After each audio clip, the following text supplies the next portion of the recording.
আমাদের বাড়ির পুরনো ঘড়িটা এখন আর নেই। বছর 10 আগে এক বর্ষার দুপুরে আমার স্ত্রী যখন বাড়ির পেছনের আম গাছটার নিচে বসে শুকনো পাতা কুড়োচ্ছিল, তখন আমি নিজ হাতে ঘড়িটাকে উঠোনের মাটিতে পুঁতে দিয়েছিলাম। তার আগে অবশ্য ঘড়িটা নিয়ে আমাদের বাড়িতে অনেক কথা হয়েছে, অনেক কান্না হয়েছে, অনেক রাত জেগে আমি নিজের সঙ্গে নিজেই তর্ক করেছি। মানুষের দুর্ভাগ্য কি সত্যি কোনো জড়বস্তুর সঙ্গে এসে বাসা বাঁধতে পারে? আজও তার উত্তর আমি জানি না। তবু আশ্চর্যের কথা, ঘড়িটার কথা মনে পড়লেই আমার প্রথমে ভয় হয় না। মনে পড়ে আমাদের ছোট্ট মফস্বল শহরটার কথা। শহর বলা অবশ্য একটু বাড়াবাড়ি। রেল স্টেশন থেকে বাজার পর্যন্ত পাকা রাস্তা, দু একটি ওষুধের দোকান, পোস্ট অফিস, একটি পুরনো সিনেমা হল, আর তারপরেই ধান ক্ষেত। বর্ষায় রাস্তার দুপাশে কচুরিপানা জমে থাকত। শীতে ভোরবেলা মাটির উপর সাদা কুয়াশা নেমে আসত। সন্ধ্যার পরে দূরের কোনো বাড়ি থেকে হারমোনিয়ামের শব্দ ভেসে এলে মনে হতো পৃথিবীতে দুঃখ বলে বোধহয় কিছু নেই। আমাদের বাড়িটা ছিল শহরের একেবারে শেষ প্রান্তে। বাড়িতে আমরা 4 জন, আমি, আমার স্ত্রী মাধবী, মা এবং আমার ছোট ভাই নিতাই। নিতাই তখন কলেজে পড়ে। সারাদিন বই নিয়ে বসে থাকার ছেলে নয়। বন্ধুদের সঙ্গে আড্ডা, নদীর ধারে ঘোরাঘুরি, ফুটবল, এসবই তার বেশি আনন্দ। মা ছিলেন সংসারের প্রাণ। বয়স তখন 70-এর কাছাকাছি। ভোরে উঠে তুলসীতলায় জল দিতেন, তারপর চুপচাপ বারান্দায় বসে সূর্য ওঠা দেখতেন। মাধবী তাকে খুব ভালোবাসত। শাশুড়ি বউয়ের যে চিরন্তন অশান্তির কথা আমরা গল্পে শুনি, আমাদের সংসারে তার বিশেষ অস্তিত্ব ছিল না। আমাদের একটি মেয়ে ছিল, মীরা। তার বয়স তখন মাত্র 8। মীরার স্বভাব ছিল অদ্ভুত শান্ত। সারাদিন খেলাধুলা না করে সে মায়ের পাশে বসে গল্প শুনত, কখনো পুরনো বইয়ের ছবি দেখত, কখনো উঠোনের পিঁপড়েদের চলাফেরা দেখি ঘন্টার পর ঘন্টা কাটিয়ে দিত। ঘড়িটা সেই প্রথম ভালোবেসেছিল।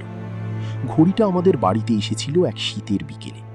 সেদিন আমি নিতাইকে নিয়ে পুরনো বাজারে গিয়েছিলাম। বাজারটা বসত সপ্তাহে 2 দিন। সেখানে নতুন জিনিসের চেয়ে পুরনো জিনিসই বেশি। ভাঙা রেডিও, পিতলের থালা, কেরোসিনের বাতি, কাঠের বাক্স, পুরনো বই, জংধরা তালা।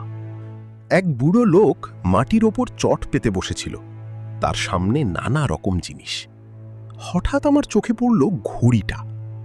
ছোট গোলাকার পিতলের দেহ, কাঁচে কয়েকটি সূক্ষ্ম আঁচড়, পেছনে কালচে হয়ে যাওয়া ধাতু। ঘড়ির কাঁটা থেমে আছে ঠিক 12টায়। আমি বুড়োকে জিজ্ঞেস করলাম, ঘড়িটা চলে? লোকটা আমার দিকে তাকিয়ে মৃদু হাসল। চলার জন্য কিনবেন? আমি হেসে বললাম, ঘড়ি আবার না চললে কেন কিনব? সে কিছুক্ষণ চুপ করে থেকে বলল, চলতো। এখন? এখন মাঝে মাঝে চলে। নিতাই পাশে দাঁড়িয়ে হেসে ফেলল। আমি ঘড়িটা হাতে তুলে দেখলাম। আশ্চর্য সুন্দর জিনিস। ভারী নয়, কিন্তু হাতে নিলে মনে হয় যেন বহু বছর মানুষের সঙ্গে থেকেছে। কত? বুড়ো যে দাম বলল তা এত কম যে দরদাম করারও প্রয়োজন হলো না। ঘড়িটা কিনে ফেললাম। বাড়ি ফিরে মীরা ঘড়িটা দেখে এমন খুশি হলো যে মনে হলো যেন তাকে পৃথিবীর সবচেয়ে দামি খেলনাটি এনে দিয়েছি। সে ঘড়িটা বুকে চেপে ধরে বলল, বাবা, এটা আমার। আমি বললাম হ্যাঁ। মাধবী তখন রান্নাঘর থেকে এসে বলল, পুরনো জিনিস আবার বাড়িতে আনলে কেন? নষ্ট হলে? আমি হেসে বললাম, নষ্ট জিনিসেরও তো একটা ইতিহাস থাকে। সেদিন রাতেই ঘড়িটা পরিষ্কার করে মীরার ঘরের দেওয়ালে টাঙিয়ে দিলাম। অদ্ভুতভাবে পরদিন সকালেই ঘড়িটা চলতে শুরু করল। Tick tick tick. সেই শব্দটি আমাদের বাড়িতে এত স্বাভাবিকভাবে মিশে গেল যে কয়েকদিনের মধ্যে কেউ আর খেয়ালই করত না। শুধু মা একদিন ঘড়িটার দিকে অনেকক্ষণ তাকিয়ে থেকে বলেছিলেন, এটা কোথা থেকে এনেছিস? আমি বললাম, বাজার থেকে। মা আর কিছু বলেননি, শুধু বলেছিলেন, পুরনো জিনিসের সঙ্গে পুরনো মানুষের স্মৃতিও থাকে। তখন কথাটার কোনো অর্থ বুঝিনি। প্রথম ঘটনাটি ঘটল ঘড়িটা আসার প্রায় মাসখানেক পরে। সেদিন গভীর রাতে হঠাৎ ঘুম ভেঙে আমার মনে হলো কেউ যেন বারান্দায় হাঁটছে।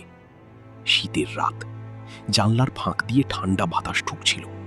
দূরে কোথাও কুকুর ডাকছিল। আমি বিছানায় উঠে বসলাম। মাধবী ঘুমিয়ে, মা পাশের ঘরে। নিতাইয়ের ঘর থেকে হালকা নাক ডাকার শব্দ আসছে। কিছুক্ষণ শুনে আবার শুয়ে পড়লাম। ঠিক তখনই টং ঘড়ির শব্দ, তারপর আবার টং। আমি চমকে উঠলাম। আমাদের ঘড়িটা তো ঘন্টা বাজায় না। পর পর 12 বার শব্দ হলো, টং টং টং। আমি উঠে মীরার ঘরে গেলাম।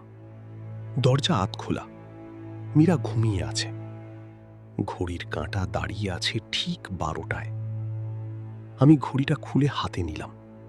কাঁটা নড়ছে না, কিন্তু ভেতর থেকে ক্ষীণ শব্দ আসছে, টিক টিক টিক। মাধবী পেছন থেকে এসে বলল। কি হয়েছে? আমি বললাম, কিছু না, বোধহয় ঘড়িটা ঠিকমতো কাজ করছে না। সে ঘড়িটার দিকে তাকিয়ে বলল, তাহলে নামিয়ে রাখো। আমি তাই করলাম। কিন্তু পরদিন সকালে ঘড়িটা আবার দেওয়ালে ঝুলতে দেখলাম। আমি ভেবেছিলাম মাধবী হয়তো আবার টাঙিয়ে দিয়েছে। জিজ্ঞেস করতেই সে অবাক হয়ে বলল, আমি? মা বললেন, আমি তো ঘড়ি ছুঁইনি। নিতাইও জানালো সে কিছু জানে না। শেষে মীরাকে জিজ্ঞেস করলাম। সে কিছুক্ষণ আমার দিকে তাকিয়ে রইল, তারপর খুব স্বাভাবিক গলায় বলল, বাবা, কাল রাতে একজন বুড়ো লোক ঘড়িটা নিয়ে এসেছিল। আমার বুকের ভেতর কেমন যেন ঠান্ডা হয়ে গেল। কি বলছিস? বুড়ো লোকটা কোথায় দেখেছিস? এই ঘরে। তারপর মীরা একটু ভেবে বলল, সে বলল, ঘড়িটা যেখানে থাকে সেখানেই সময় থাকে। আমি হেসে ফেলতে চেয়েছিলাম, পারলাম না। আর কিছু বলেছিল? মীরা মাথা নাড়ল। শুধু যাওয়ার সময় বলেছিল 12টার আগে যেন কেউ ঘড়িটা না সরায়। আমি মেয়েকে বুকে টেনে নিলাম। শিশুর কল্পনা, এই ভেবে নিজেকে বোঝালাম। সেদিন দুপুরে ঘড়িটা আমি আবার নামিয়ে বাক্সে ভরে রাখলাম। রাতে খাবার টেবিলে মা হঠাৎ বললেন, ঘড়িটা কোথায়? আমি বললাম, রেখে দিয়েছি। মা আমার মুখের দিকে তাকিয়ে রইলেন। কেন? এমনি। মা আর প্রশ্ন করলেন না।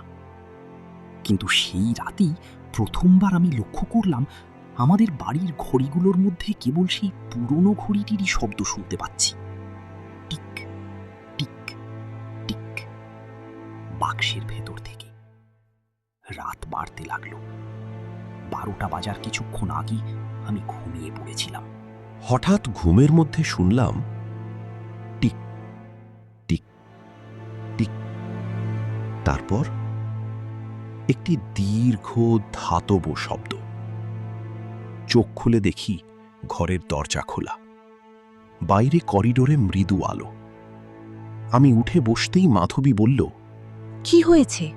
আমি কোনো উত্তর দিলাম না, কারণ সেই মুহূর্তে আমার মনে হলো বাড়ির কোথাও যেন কেউ খুব আস্তে আস্তে কাঁদছে। কোনো মানুষের মতো নয়, বরং এমন এক কান্না যার শব্দ শুনলে মনে হয় কেউ বহু বছর ধরে অপেক্ষা করছে। আমি দরজার কাছে গিয়ে দাঁড়ালাম। মীরার ঘরের দিকে তাকিয়ে দেখি দরজা বন্ধ। তার ওপাশে ঘড়ির টিকটিক শব্দ। তারপর ঠিক 12টা। টং টং টং, 12 বার। সকালে মীরা জ্বরে পড়ল। ডাক্তার বললেন সাধারণ জ্বর। মাধবী বলল, তুমি এসব নিয়ে বেশি ভাবছো। আমি কিছু বললাম না। কিন্তু সেদিন দুপুরে বাক্স খুলে যখন ঘড়িটা বের করলাম, তখন আমার হাত কেঁপে উঠল। ঘড়ির কাঁটা 12টায় নেই।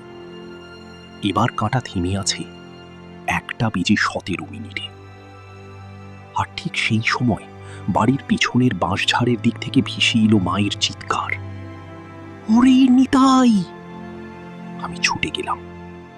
সেদিনই প্রথম বুঝেছিলাম কোনো কোনো জিনিস আমাদের জীবনে আসে দরজা দিয়ে নয়, সময়ের ফাঁক দিয়ে।